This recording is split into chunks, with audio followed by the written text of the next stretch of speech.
Lewis qui se plaint encore. Alors, c'est bizarre que les gens ne puissent pas être eux-mêmes partout. Ah bah oui, mais bon, c'est la société qui veut ça, mon pauvre Lewis, que veux-tu? C'est vrai ce qu'il dit, mais bon, que faire? C'était un tumulte de gens qui se levaient enfin et disaient que ça en était assez de ce qui se passait dans le monde. Par rapport à Black Lives Matter, donc, en 2020, une année très difficile parce que j'étais la seule personne de couleur de toute ma carrière dans le sport. Je me souviens d'être arrivé à la première course importante sur Black Lives Matter, ça je me souviens de Seb qui était à mes côtés, qui s'est agenouillé avec moi. Nous sommes battus à bras-le-corps contre de nombreuses causes différentes. J'étais reconnaissant à Seb d'être à mes côtés. Lors du Grand Prix du Qatar, le Britannique a porté un casque orné d'un arc-en-ciel pour défendre la communauté LGBT+. Selon Hamilton, il est étrange que ce soit encore nécessaire. Pour moi, c'est incroyable que nous vivions encore à une époque où il y a tant de pays dans le monde, mais surtout beaucoup de problèmes de droits de l'homme au Moyen-Orient. Le droit des femmes, les droits des LGBT, il y a des lois qui empêchent les gens d'être eux-mêmes.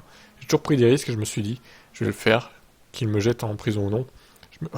Et oui, regardez, le Qatar qui jette Lewis Hamilton en prison, il ne veut plus rouler du coup, il est en prison Lewis. Bah là, il se prendrait des retombées extrêmement négatives s'il faisait ça, ils en sont conscients d'ailleurs. Hein.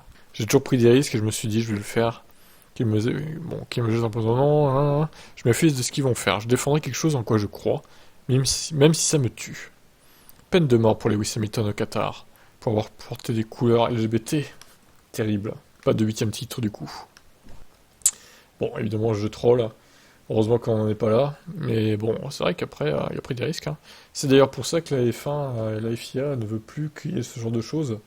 Parce que je pense qu'ils se rendent compte, la FIA, qu'il y a eu trop de choses de faites, trop de risques pris de part et d'autre, et qu'ils n'ont plus envie de voir ça en fait. Ah, problématique. Hein. Allez, ciao.